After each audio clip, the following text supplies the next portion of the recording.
memiliki alasan yang cukup kuat. Dan saya kira Jokowi sekarang sedang mengalami kegusaran akut.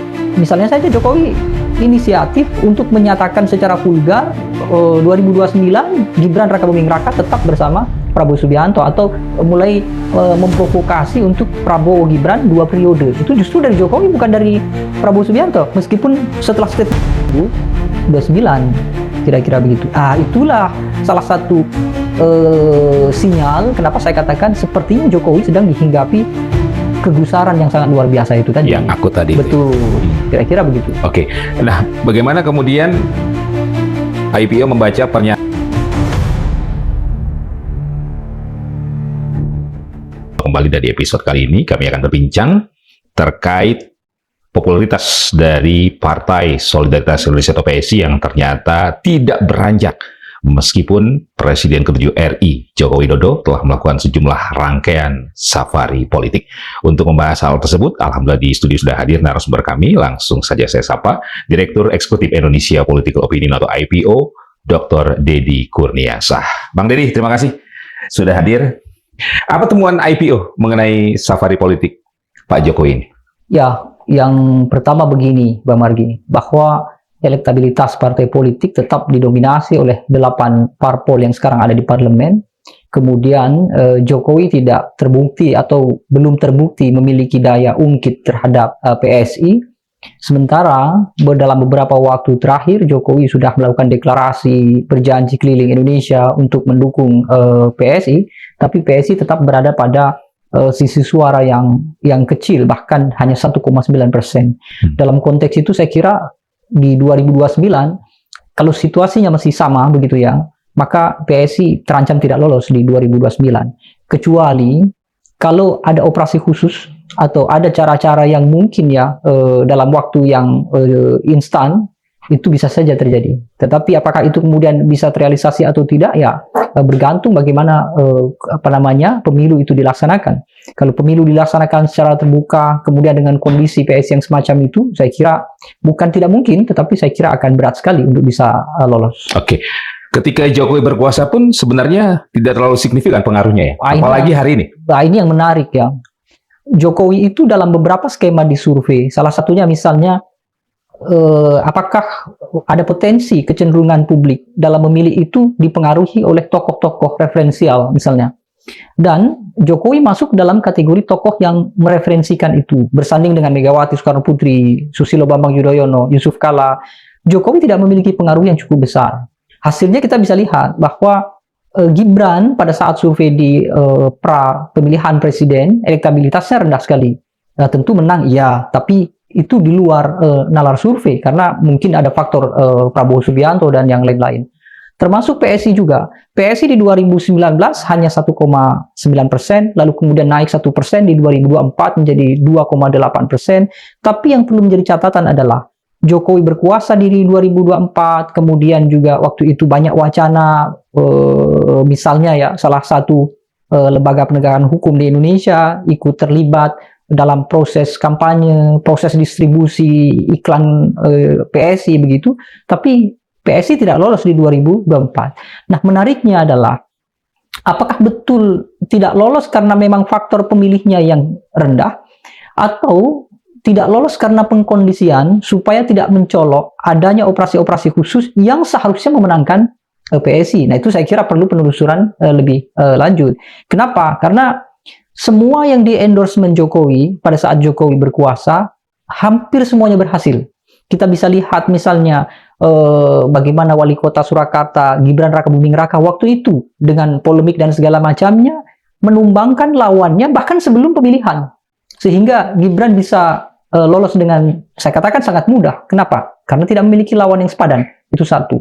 Yang kedua misalnya bagaimana kondisi di kota Medan waktu itu, juga endorsement Jokowi tinggi dan kemenangan juga mudah dicapai. Belum lagi di pemilihan berikutnya Sumatera Utara yang menantu Jokowi dari wali kota Medan kemudian berhasil menjadi gubernur Sumatera Utara juga dalam situasi yang mudah. Termasuk bagaimana Gibran bisa masuk ke lingkaran istana hari ini, itu juga bukan perkara yang dalam artian yang normal, tapi itu adalah prematur karena adanya operasi sesar ya, karena sesuatu yang tidak normal kan. Ada bagaimana kemudian undang-undang diubah, batas minimum usia diubah sehingga Gibran berhasil masuk. Itu menitik beratkan bahwa semua yang diusahakan Jokowi berhasil, betul kan? Tapi hanya PSI yang tidak. Nah, artinya perlu juga kita menaruh kecurigaan bahwa pengkondisian itu tidak selalu berkaitan dengan keberhasilan, artinya menang. Bisa jadi kegagalan PSI juga bagian dari operasional yang disengaja supaya tidak terlalu mencolok bahwa semua keinginan Jokowi pasti terpenuhi. Meskipun ada beberapa operasi-operasi yang lain yang juga gagal. Kita banyaklah mendengar bagaimana pertarungan di tingkatan partai politik, Demokrat yang diganggu oleh Muldoko, termasuk bagaimana kondisi P3 waktu itu yang juga hampir diganggu sampai kemudian menghasilkan ketua umum baru Mardiono hari ini. Semua terjadi di era Jokowi, kan kira-kira begitu. Oke, jadi kalau di 2024 PSI lolos parlemen, itu akan mencolok sekali ya? Ya tentu mencolok sekali, karena kenapa? Karena di Indonesia ya umumnya ya, belum pernah ada partai politik baru yang tidak memiliki tokoh sentral itu bisa menang. Bahkan sekelas Hanura sekalipun, begitu ya, begitu ditinggalkan oleh Wiranto, tidak berhasil. Perindo dengan logistik yang secara umum diketahui luar biasa besar, juga tidak berhasil. Bahkan sampai 2024 Perindo tidak berhasil. Artinya apa? Memenangkan pemilihan, utamanya dengan komposisi pemilih di Indonesia yang sedemikian besar, dengan batas minimum yang juga besar, 4%, itu bukan perkara mudah. Sehingga kalau sampai PSI di 2024 juga berhasil, setelah semua rangkaian yang diusahakan Jokowi berhasil gitu ya, maka bisa saja itu menimbulkan kecurigaan publik. Meskipun faktanya pada tahun 2024 di beberapa survei, tidak hanya di lembaga saya, di Indonesia Political Opinion, sebut saja semua lembaga survei yang punya reputasi yang baik, tidak ada yang menempatkan PSI unggul di 2024. Sehingga kalau dipaksakan, meskipun dalam tanda kutip bisa dipaksakan, Gibran saja bisa dipaksakan, artinya bahwa usaha untuk memenangkan PSI itu mudah. Tapi 2024 itu tidak dilakukan. Kenapa? Karena mungkin komposisi memenangkan yang lain sudah terlalu banyak. Penebalannya akan mencolok ya? Betul. Betul. Apakah ini juga bagian dari strategi untuk memenangkan PSI di 2029? Iya, saya kira ini adalah waktunya kan. Kenapa? Karena satu sisi Jokowi sudah tidak punya beban untuk dalam tanda kutip dicurigai. Kenapa? Karena dia sudah tidak lagi presiden, tidak lagi berkuasa, dan dia menciptakan yang namanya echo chamber namanya. Echo chamber itu bagaimana situasi yang heroik begitu ya, keriuhan publik, menciptakan seolah-olah loyalis pendukung Jokowi masih besar, termasuk juga menimbulkan persoalan bahwa PSI juga membesar di entah itu di kegiatan-kegiatan prakampanye begitu ya, sehingga itu dijadikan alasan kalau nanti PSI menang di 2029 itu memiliki alasan yang cukup kuat. Dan saya kira Jokowi sekarang sedang mengalami kegusaran akut.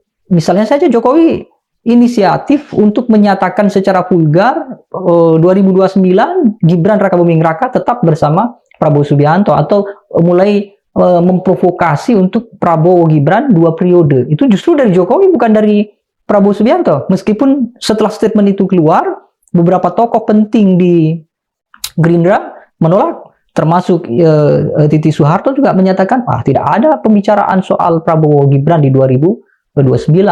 Kemudian Jokowi juga secara tegas menyampaikan bahwa saya siap untuk turun ke daerah-daerah, bahkan di tingkat kecamatan, kelurahan, RT untuk mendukung PSI. Itu saya kira secara psikologi politik sebagai tokoh yang pernah menjadi presiden ya, menggebu-gebu untuk turun ke lapangan, mengkampanyekan partai putranya begitu ya. Meskipun secara normatif tidak ada masalah. Kenapa? Karena Kaisang sebagai ketua umum PSI adalah keluarga Jokowi. Tapi tidak ada presiden di Indonesia atau mantan presiden di Indonesia yang punya semangat memprovokasi publik memilih partai pilihannya. Yusuf Kala tidak pernah menggebu-gebu akan turun ke lapangan memenangkan Golkar. SBY juga tidak pernah, padahal SBY adalah pendiri Demokrat. Mereka semua dalam koridor yang normatif. Tetapi Jokowi tidak. Di situ sudah terlihat sebetulnya ada semacam kegusaran akut. Itu tadi yang saya katakan. Jokowi khawatir kalau kekuasaannya tidak ditopang oleh kemenangan PSI, jangan-jangan 2029 Gibran tidak bisa lagi bersama Prabowo. Terlebih Prabowo sampai hari ini juga belum pernah menyatakan akan tetap menggandeng Gibran atau Jokowi. Belum berikan sinyal. Betul. Hmm. Oke. Tadi berapa angkanya? 1,9? Kalau dalam survei Indonesia Political Opinion dalam periode 27 Juli sampai 3 Agustus, elektabilitas PSI di 1,9%. Tapi yang menarik sebetulnya bukan elektabilitas itu, Bung Margi. Harus dibaca rumusnya begini. Kalau popularitas politik, entah itu partai politik atau tokoh itu tinggi, lalu elektabilitas rendah, itu sebetulnya adalah alarm. Kenapa? Karena artinya mayoritas orang tahu tetapi sudah menentukan dia tidak memilih. Sehingga komposisi untuk mengkampanyekan kepada orang yang tidak tahu itu semakin terbatas kan gitu. Artinya PSI sekarang popularitasnya menanjak naik. Jadi bisa saya katakan bahwa turun gunungnya Jokowi itu berpengaruh terhadap popularitas PSI. Ada beberapa partai politik di kelompok bawah, maksudnya di urutan ke 9 sampai paling bawah begitu ya. Itu yang popularitasnya stagnan bahkan rendah. Mereka yang popularitasnya rendah itu justru punya potensi naik. Kenapa? Karena orang tidak memilih dikarenakan faktor tidak tahu. Tapi kalau faktornya adalah orang sudah tahu, tetapi dia tidak memilih, berarti itu nanti akan terkorelasi dengan potensi suka atau tidak suka. Tingkat ketidaksukaannya besar kemungkinan tinggi. Makanya meskipun dia tahu, dia tetap tidak memilih. Nah, Jokowi berpengaruh pada popularitas, tapi tidak berpengaruh pada elektabilitas. Begitu. Apakah ada faktor distrust dari publik terhadap geng Solo atau keluarga Solo ini? Salah satunya mungkin begitu ya. Di catatan Indonesia Political Opinion yang baru dirilis kemarin itu, kan kami juga memotret, Bung Margi, ada korelasi antara pengetahuan publik dengan informasi yang mereka konsumsi dari media. Entah itu media sosial, media massa, dan berbagai platform informasi lah, kira-kira begitu. Dan itu mempengaruhi pengertian atau persepsi publik terhadap penilaiannya pada kinerja pemerintah, termasuk kinerja dari politisi. Maksud saya adalah, kalau informasi yang diproduksi hari ini ke depan berkaitan dengan Joko Widodo itu adalah informasi-informasi yang dalam konteks yang tidak bagus terhadap Joko Widodo, negatif, dihantam ketidakjujuran Jokowi soal ijazah palsu, belum lagi sekarang mulai bergeser ijazah Gibran, bahkan ada sayembara kalau tidak keliru, dari Denny Indrayana 100 juta bagi yang bisa menemukan ijazah Gibran. Itu kalau terus-menerus diulang-ulang kemudian publik menilai itu sebagai sesuatu yang buruk, ya bukan tidak mungkin bahwa publik tidak percaya terhadap Joko Widodo. Dan nanti ke depan bukan tidak mungkin juga publik itu akan mengalami yang namanya political fatigue atau kelelahan politik. Kenapa? Karena mereka setiap hari disodorkan informasi-informasi yang kurang menyenangkan terkait dengan Joko Widodo misalnya. Nah, itu yang masalah. Jokowi berhasil di pemerintahannya dalam hal membangun isu-isu yang populis misalnya. Tapi kalau tidak berdampak kepada publik, bukan tidak mungkin ketidakpercayaan publik tinggi nanti kepada Gibran, karena Gibran sekarang yang memimpin, termasuk juga pada Jokowi. Dan itu besar kemungkinan berimbas ke PSI, kan begitu. Oke, jadi meskipun baru beberapa titik, nggak ngefek loh turun gunungnya Jokowi? Ya, per hari ini saya kira tidak. Nah, itu makanya yang jadi kecurigaan itu begini, Bu Margi. Jangan-jangan begitu ya, jangan-jangan kehebohan di luar begitu ya, ketika Jokowi datang ke satu tempat, mendapat gelar, tokoh adat berkumpul, kemudian euforianya seolah-olah Jokowi dikerumuni oleh orang segala macam, termasuk sampai hari ini saya kira masih berlangsung kan, di rumah Joko Widodo setiap hari ada tamu segala macam. Ya sudah, keriuhannya itu hanya di titik itu, dan itu adalah pengkondisian, bukan sukarela yang betul-betul orang mengagumi Jokowi, tapi orang dipaksa dalam potret informasi begitu ya, seolah-olah Jokowi dikagumi sebagai tokoh yang luar biasa, tapi tidak berhasil berdampak pada pemilihan. Ya, kira-kira begitu. Tidak alamiah? Tidak alamiah. Makanya tadi saya katakan, kalau begitu jangan-jangan khawatirnya begitu ya, dengan kondisi survei data di lapangan PSI yang rendah, lalu tiba-tiba nanti secara signifikan meningkat bahkan mungkin lebih dari 4%, nah makanya patut dicurigai. Bisa saja ada operasi khusus untuk menangani persoalan itu. Oke. Begitu. Dan Jokowi masih punya sumber daya untuk melakukan operasi khusus itu di 2029. Nah, itu yang menurut saya cukup menggelitik mungkin ya. Sekaligus dilematik. Kenapa? Karena sebagai tokoh sipil biasa gitu ya, bukan presiden, semestinya Jokowi sudah tidak punya akses terhadap satu kekuasaan gitu ya. Gibran pun sebagai wakil presiden juga tidak leluasa karena yang memiliki keputusan-keputusan dan segala macamnya, termasuk yang memiliki consent of power, itu adalah Prabowo Subianto. Nah, masalahnya adalah kenapa per hari ini Jokowi masih sedemikian kuat begitu ya. Bahkan dalam 1 tahun pertama Presiden Prabowo Subianto, para menteri yang dilantik bergiliran datang ke Joko Widodo, termasuk yang masih sampai sekarang masih menjabat sebagai menteri maupun yang sudah tidak menjadi menteri, masih secara hilir mudik datang ke sowan ke Solo. Nah, jadi kalau dilihat dari ekspresi yang demikian itu, saya berani mengatakan bahwa Jokowi masih powerful. Tetapi yang jadi masalah adalah apa yang menjadikan Jokowi itu powerful. Nah, itu kan perlu ditelusuri nih, Bu Margi lah sebagai menurut Dr. Dedi, apa penopang utama dari Jokowi untuk berusaha meloloskan PSI di 2029 masuk parlemen? Jadi kalau di teori itu ada namanya teori dramaturgi namanya dalam konstelasi politik ya.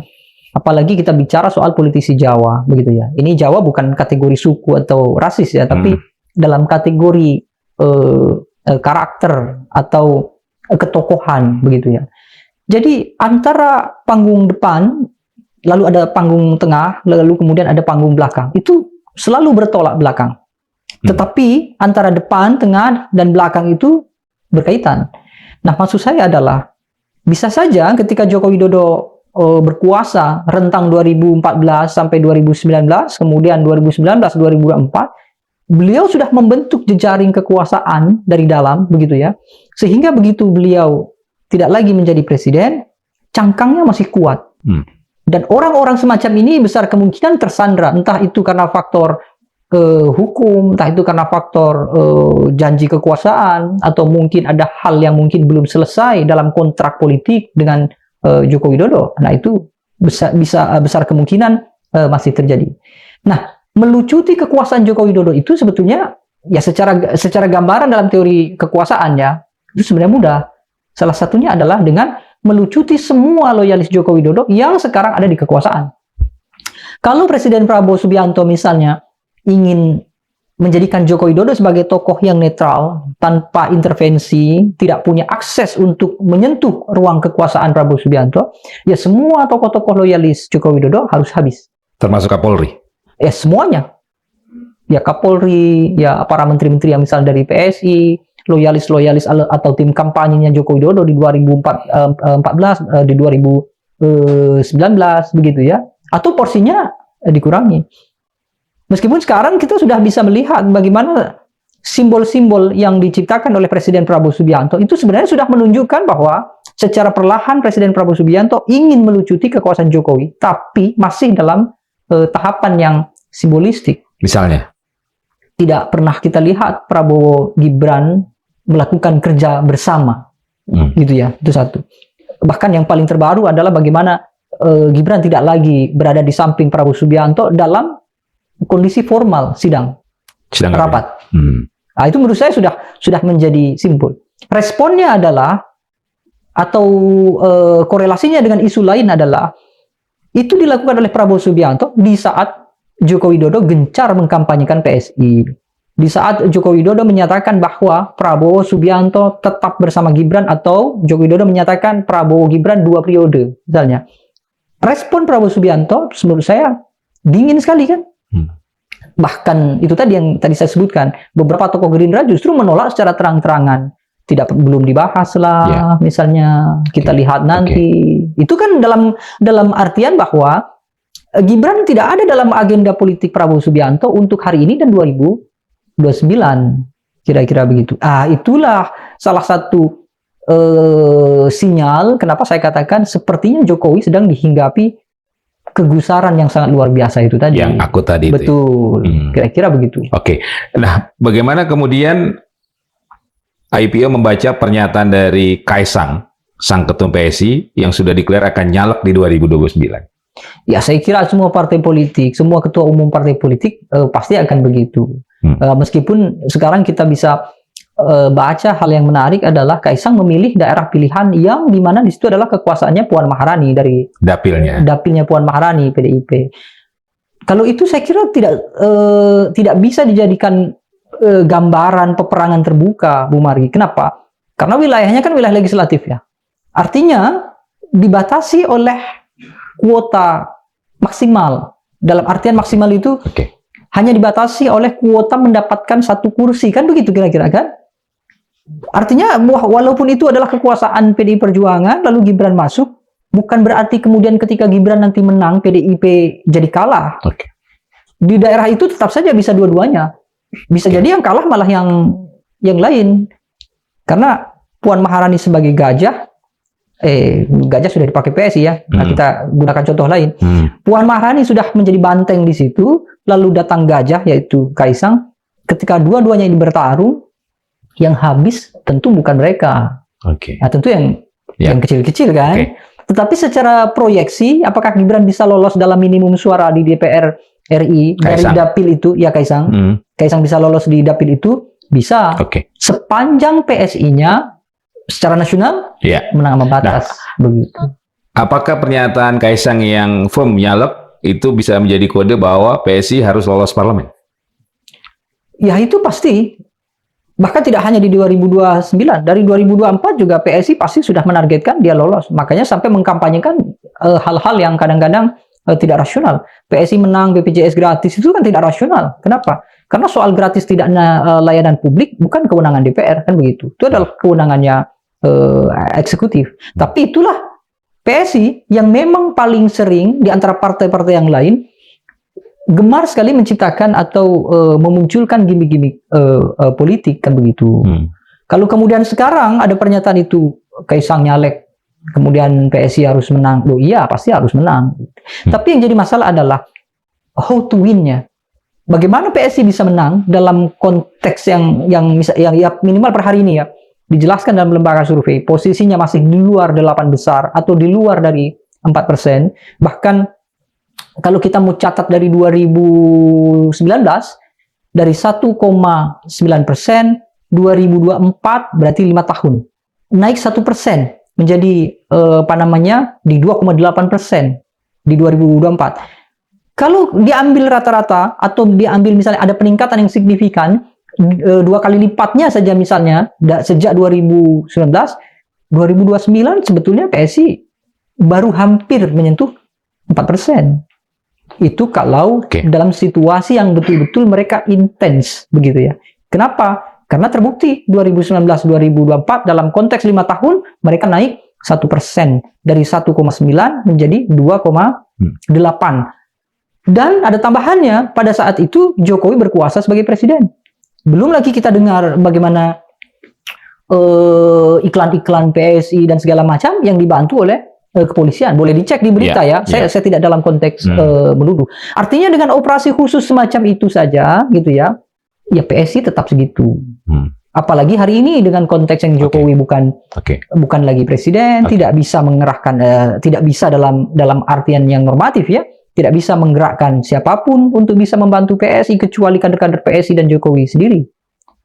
Kecuali memang PSI bisa meningkat secara drastis kalau ada cara-cara yang di luar penglihatan masyarakat umum.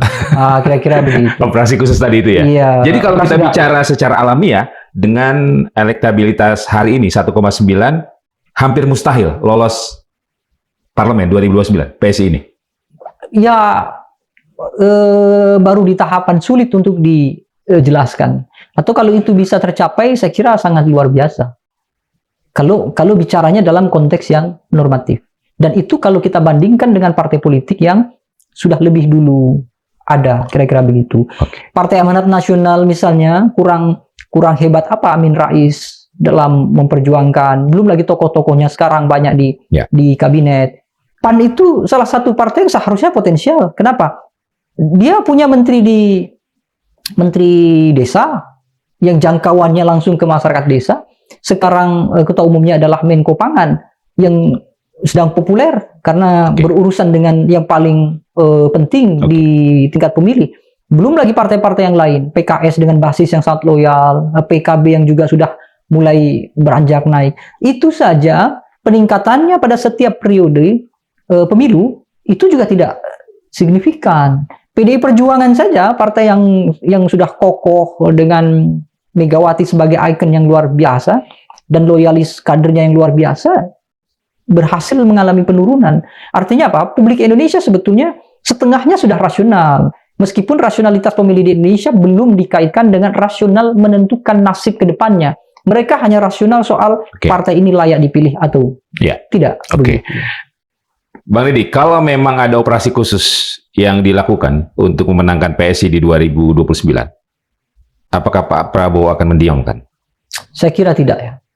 Meskipun hari-hari ini kita bisa saksikan secara langsung bagaimana Prabowo Subianto menunjukkan rasa hormatnya, meskipun kadang-kadang berlebihan juga, sampai menyatakan hidup Jokowi, itu kan menunjukkan bahwa Prabowo begitu menaruh hormat, sekaligus menunjukkan pada kita demikian besar jasa Jokowi terhadap Prabowo Subianto. Tapi apakah Prabowo termasuk yang sukarela ketika dia di tengah jalan tiba-tiba Jokowi kembali mengendorse Gibran, kemudian dalam tanda kutip menelikung begitu ya. Kemudian Prabowo Subianto menerima. Ya memang kita tidak tahu ya, tapi seharusnya tidak akan mau menerima begitu. Kenapa? Karena Prabowo bisa sampai pada posisi hari ini juga, sejarahnya kan panjang sekali. Berkali-kali ikut pemilihan, selalu gagal dan segala macam gitu ya. Lalu tiba-tiba sekarang sudah dalam posisi teratas. Mustahil kalau Prabowo tidak melakukan regenerasi di lingkungan Gerindra.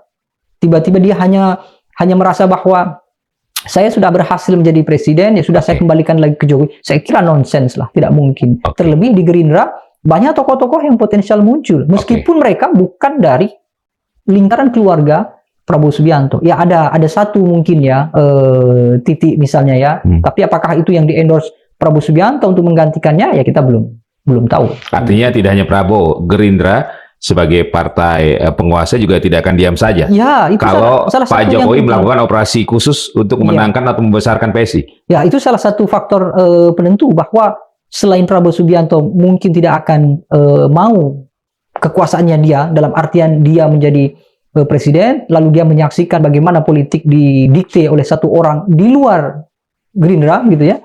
Sisi lain saya kira elit-elit partai Gerindra juga tidak akan mau ketika dia harus membesarkan partai yang lain. Kira-kira begitu. Oke, secara sumber daya dan faktor-faktor pendukung, sebenarnya apa yang dipunyai PSI untuk bertarung di 2029? Selain faktor Jokowi ya? Ya, tidak ada ya. Dalam beberapa detik saya berpikir, saya kira apa yang bisa diandalkan oleh PSI? Misalnya mengandalkan prestasi pejabat-pejabat PSI yang ada di kabinet, misalnya Raja Juli, justru terbukti menerima amplop suap dari Bupati Kuansing misalnya. Nah, cuma belum diurus oleh KPK dengan benar per hari ini kan.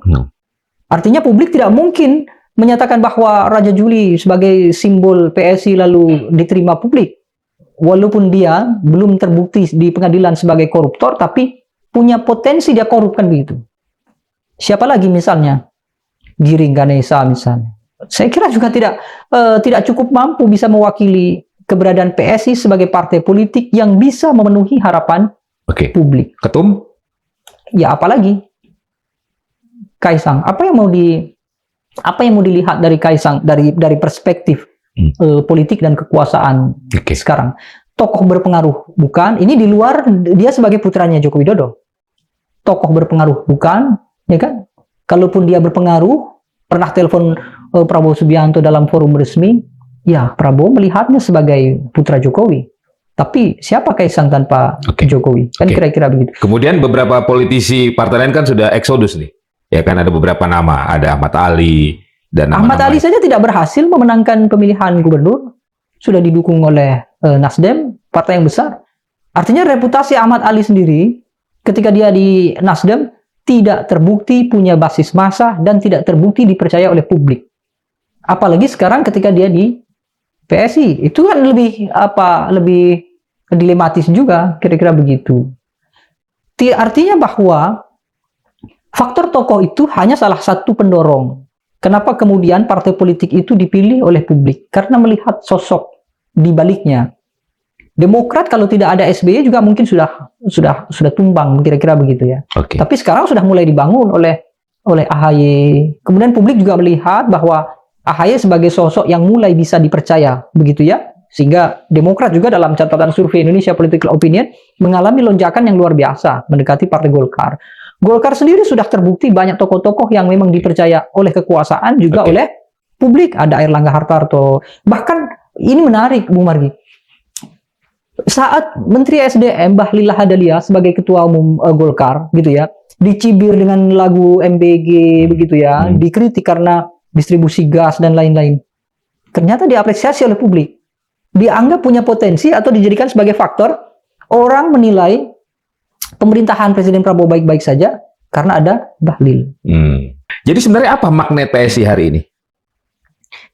Iya, satu sisi Jokowi, sisi yang lainnya kekosongan. Jangan sampai begini, Bang Margi. Justru karena orang tidak percaya dengan partai-partai yang lain. Misalnya, saya tidak suka dengan Megawati, tidak suka dengan PDIP gitu ya, atau tidak suka dengan Anies Baswedan, tidak suka lagi dengan Ganjar. Bahkan dengan Prabowo kan, akibat. Iya, tidak suka dengan Prabowo. Akibat kinerja pemerintah misalnya. Iya, betul. Sehingga mereka, ya karena kekosongan kan. Sehingga, sudahlah, PSI yang didukung oleh Joko Widodo. Apakah Pak Jokowi akan mencoba membangun nuansa-nuansa kerinduan ke depan untuk PSI ini? Yang menarik sekaligus menurut saya patut diapresiasi dari Jokowi itu ya soal hal-hal yang gimmick semacam itu ya. Meskipun hasilnya, walaupun kita mengapresiasi, kita apresiasi karena caranya yang apa ya? Saya tidak ingin mengatakan licik ya, tapi ya cerdik lah, kira-kira begitu. Saya tidak tahu apakah nanti Bung Margi menafsirkan itu licik atau tidak, saya tidak tahu. Tapi misalnya bagaimana Jokowi seolah-olah merakyat begitu ya, datang ke masyarakat kelas bawah begitu.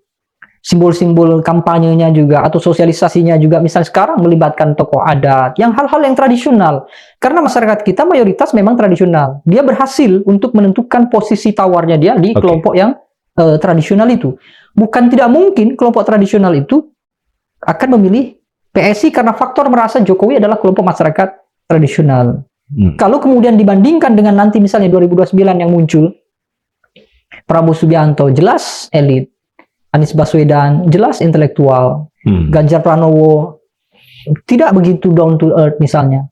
Sehingga orang sekali lagi, jangan-jangan sebagian besar orang memilih PSI ya karena putus asa tadi itu. Karena tidak ada daya tawar dari tempat lain, sudahlah, daripada tidak. Dan Jokowi punya pengalaman untuk pencitraan ya? Ya. Apa yang dihasilkan Jokowi misalnya bahkan dari Surakarta lah misalnya dari awal wali kota Joko Widodo sampai di Jakarta misalnya, perubahan besar di DKI Jakarta jelas bukan di era Jokowi, termasuk di wali kota Surakarta misalnya. Kalau sekarang kita datang ke Surakarta itu Bang Margi, dulu sempat ramai ya, ada istilah yang namanya Surakarta 1 kilometer. Artinya yang dibangun itu ya 1 kilometer di seputaran kantor wali kota, di tempat lain tidak. Termasuk juga di Indonesia misalnya. Kalau kita mau merinci bagaimana populisme Jokowi yang tidak bertahan lama dan tidak berdampak sampai hari ini banyak. Lihat saja food estate misalnya, lihat saja bendungan-bendungan yang dibangun Jokowi. Apakah bendungan-bendungan yang dibangun Jokowi per hari ini berhasil? Kan tidak juga. Tol laut. Tol laut misalnya. Itu salah satu contoh bahwa legasi Jokowi justru lebih banyak pada persoalan-persoalan yang kontroversial. Lebih banyak pada persoalan-persoalan yang tidak produktif dan tidak berdampak kepada publik. Tapi persoalannya rakyat kita kan gampang lupa. Iya, itu yang jadi masalah. Nah, ini sebenarnya tugas Bung Margi juga nih. Jadi bagaimana membuat masyarakat itu, kalaupun mereka tidak sepenuhnya gitu ya, tidak sepenuhnya memahami kekuasaan itu, bahwa ada kepentingan, ada hasrat berkuasa yang lebih dominan dibandingkan hasrat membantu masyarakat. Paling tidak adalah kita perlu memberikan pemahaman bahwa memilih itu paling tidak jangan selalu disandarkan pada persoalan suka tidak suka. Oke. Memilih itu jangan disandarkan hanya persoalan enak tidak enak, sungkan, ini karena Jokowi, segala macam. Itu menurut saya akan merepotkan sekali. Dan masalahnya adalah Jokowi memahami konstelasi budaya itu, gitu ya, sehingga dia bisa mengimbanginya dan menukar kondisi masyarakat itu dengan pilihan nanti ketika ada di pemilu misalnya. Oke. Nah, apa dampaknya bagi rakyat ketika ada pemimpin yang didominasi oleh gimmick dan pencitraan? Ya, kita tidak lebih dari kondisi atau situasi kerajaan sebetulnya. Tapi masalahnya kalau kerajaannya semacam kerajaan Inggris, Denmark, atau mungkin kesultanan di Malaysia mungkin masih jauh lebih baik ya. Tapi kalau kerajaannya adalah kerajaan tradisional di kekuasaan kecil gitu ya, lalu kemudian raja itu sewenang-wenang begitu, dia berhasil hanya menciptakan nuansa yang populis gitu ya. Ya publik senang, iya senang. Tapi kalau kondisi hidup, kondisi ekonomi segala macam sulit kan itu menjadi masalah. Nah Jokowi punya potensi semacam itu. Bagi-bagi sembako segala macam. Orang senang sesaat. Tapi begitu sembako habis orang tidak tahu apa yang perlu dilakukan. Oke. Nah bagaimana dengan sejumlah ketum yang hari ini ada di kabinet? Kira-kira menurut Bang Deddy, bagaimana respon mereka terhadap PSI? Karena kan bagaimanapun mereka akan menjadi lawan kan di 2029. Ya, yang merupakan bagian dari rezimnya Jokowi. Iya. Tapi hari ini ada di rezimnya Prabowo. Ya, secara normatif ya yang paling khawatir tentu adalah partai-partai politik yang di bawah ya. Artinya yang di bawah 5% misalnya, yang hanya 4% lebih segala macam gitu ya. Mereka mungkin khawatir. Atau partai-partai besar yang punya kedekatan dengan Jokowi juga saya kira patut juga khawatir. Kenapa?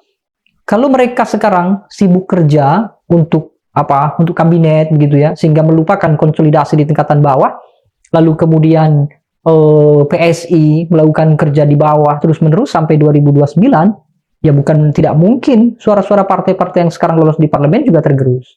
Nah, sebetulnya Bu Margi, kondisi itu menjadi kekhawatiran publik dulu ketika banyak yang mendorong supaya tidak rangkap jabatan antara ketua umum partai politik dengan menteri. Kenapa? Dikhawatirkan para ketua umum itu dilematis. Kalau dia tidak turun untuk partai politiknya, fokus berada di kabinet, partai politiknya bisa kehilangan suara. Kan begitu kan? Tapi kalau dia fokus di dapil, di tingkat pemilih, khawatirnya kabinetnya menjadi terbengkalai. Kan begitu. Sehingga sekarang kita bisa lihat para ketua umum partai politik, termasuk mungkin yang di Golkar, yang terkenal punya kedekatan khusus dengan Presiden Joko Widodo, pasti akan mawas diri. PSI saya kira bukan persoalan bahwa PSI hanya mengejar 3% lagi, bukan sekedar mengejar 2% lagi, bukan. Tapi yang jadi masalah adalah 2% itu didapatkan dari mana? Karena dalam catatan survei itu pemilih kita itu sudah terbagi rata ke semuanya. Oke.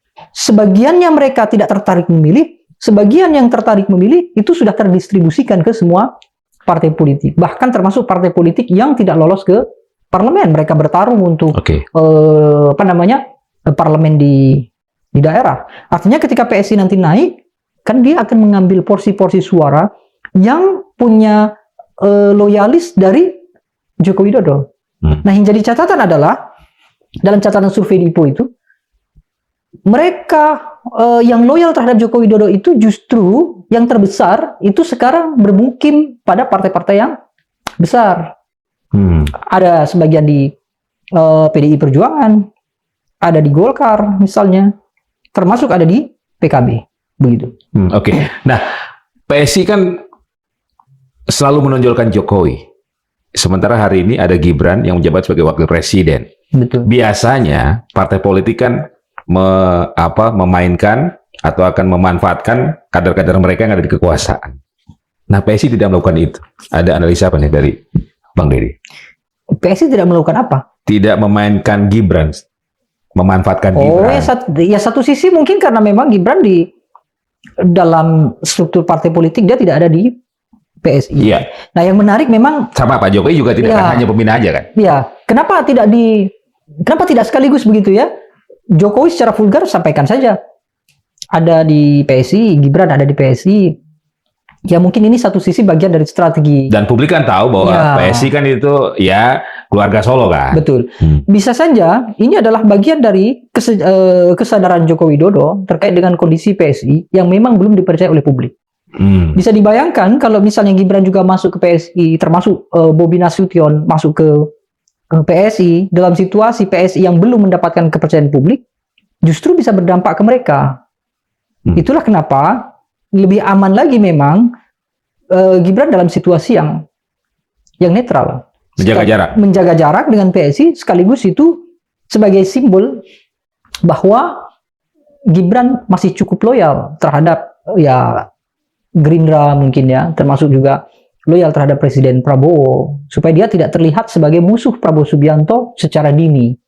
Tapi bukan tidak mungkin nanti selepas pemilu, kalau misalnya PSI bisa mencalonkan diri sebagai pengusul calon presiden, kemudian Gibran bisa dicalonkan lagi, disitulah mungkin terus terang mereka baru dimulai. Dan itu saya kira kan adalah cara-cara Jokowi sejak lama. Jokowi sering mengatakan, saya tidak memikirkan capres misalnya. Tapi begitu sudah dekat, dia kemudian mengaku dia capres. Bang Deddy, apakah keberhasilan PSI di 2029 akan menjadi barometer langgengnya keluarga Solo ini di peta politik nasional? Ya, bisa saja begitu. Kalau misalnya PSI bisa berhasil lolos di 2024 gitu ya. 2029. Berarti kan keyakinan publik bisa berubah. PSI lolos, kemudian pasti akan banyak gerakan eksodus besar-besaran karena sebagai partai baru yang lolos ke parlemen, kemudian akan dilihat peluang tokoh-tokoh elit di PSI belum banyak gitu ya, sehingga porsi kekuasaan dari PSI itu besar, akan banyak tokoh-tokoh elit yang mungkin tidak mendapatkan tempat di partai-partai politik yang lama akan bergeser ke PSI. Dengan demikian Jokowi punya potensi menjadi tokoh baru yang dalam konteks hari ini akan setara dengan Megawati yang berkuasa di PD Perjuangan, akan setara dengan SBY di Demokrat, kira-kira akan begitu jadinya. Terlebih Jokowi punya kader-kader muda yang cukup dalam sisi usia panjang kan. Setelah Gibran mungkin ada Kaisang, ada ada Bobi Nasution. Saya kira 3 orang itu kalau setiap kepemimpinan misalnya Wapres 10 tahun, Presiden 10 tahun, berarti kan total ada 60 tahun ke depan. Artinya Jokowi punya peluang itu. Yang jadi persoalan adalah apakah kita akan menerima negara kita terpimpin dengan situasi 2014-2024? Ya kalau misalnya kondisinya menginginkan semacam itu, ya berarti Jokowi akan langgang. Tapi kalau kesadaran publik berubah nanti ke depan begitu ya, meskipun sekarang kemunculan publik juga sangat sulit begitu ya, melakukan koreksi terhadap kekuasaan begitu ya. Ya mau tidak mau publik juga harus bergerak.